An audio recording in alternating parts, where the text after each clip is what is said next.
காங்கிரஸ் கட்சிக்கு 1823 கோடி ரூபாய் வரி நிலுவைத் தொகை இருப்பதாக வருமான வரித்துறை நோட்டீஸ் அனுப்பியிருந்த நிலையில் நாகையில் உள்ள வருமான வரித்துறை அலுவலகம் முன்பு காங்கிரஸ் கட்சியினர் ஆர்ப்பாட்டத்தில் ஈடுபட்டனர். அப்போது மோடி மற்றும் அமித்ஷாவின் உருவப்படங்களை அவர்கள் எரிக்க முயன்றதால் பரபரப்பு நிலவியது. இதுகுறித்த கூடுதல் விவரங்களை செய்தியாளர் லெனின் வழங்க கேட்கலாம். வணக்கம் லெனின், கள நிலவரத்தை பதிவு செய்யுங்கள். கனிமொழி, காங்கிரஸ் கட்சி 1823 கோடி ரூபாய் வரி பாக்கி வைத்திருப்பதாக வருமான வரித்துறை நோட்டீஸ் அனுப்பியது. தேர்தல் தோல்வி பயத்தால் மோடி வருமான வரித்துறையை தூண்டிவிடுவதாக இந்தியா கூட்டணி கட்சியினர் கண்டனம் தெரிவித்து வருகின்றனர். அதன்படி நாகை வருமான வரித்துறை அலுவலகம் முன்பு காங்கிரஸ் கட்சியின் நாகை மாவட்ட தலைவர் அமிர்தராஜ் தலைமையில் கண்டன ஆர்ப்பாட்டம் இன்று நடைபெற்றது. ஆர்ப்பாட்டத்தில் வருமான வரித்துறை நோட்டீஸை திரும்பப் பெற வேண்டும் எனவும் கெஜ்ரிவால் கைதுக்கு கண்டனம் தெரிவித்தும் தேர்தல் தோல்வி பயத்தால் மத்திய அரசின் பழுவாங்கும் நடவடிக்கை எதிராகவும் கண்டன கோஷங்கள் எழுப்பப்பட்டது.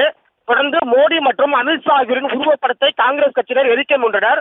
அப்போது காங்கிரஸ் மற்றும் போலீசாருக்கிடையே வாக்குவாதம் ஏற்பட்டு தள்ளுமுள்ளு ஏற்பட்டது.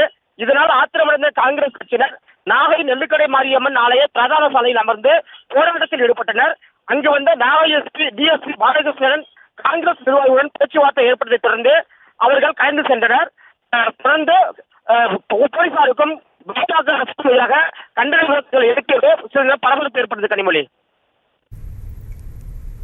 தகவல்களுக்கு நன்றி லெனின். செய்திகளை உடனுக்குடனும் துல்லியமாகவும் தெரிந்து கொள்ள சப்ஸ்கிரைப் பண்ணுங்க.